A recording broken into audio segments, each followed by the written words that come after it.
How to verify email on Reddit mobile device. Let's get started.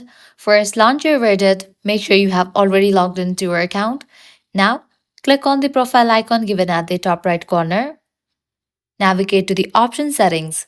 Once you're over here, at the very top, you're going to find your Reddit username. Click on that. Now, click on the option update email address.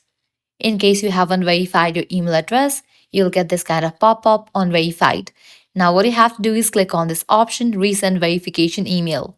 In case you want to change your email address, type in your new email address over here, then type in your Reddit password and click on save.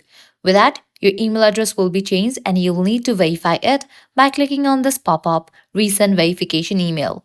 Now you'll need to head back to your mail. You'll be receiving mail from the Reddit. You'll need to open that mail and click on verify my email. Confirm with email. Click on done. Just with that, your email has been verified. Now you can force close your Reddit app and again relaunch it. Head back to the same page. Your email address will be verified. Now you are not getting the pop-up on verified. So this is how you can verify email address on Reddit on mobile device. If this guide helped you out, don't forget to like, share and subscribe to our channel. Thanks for watching.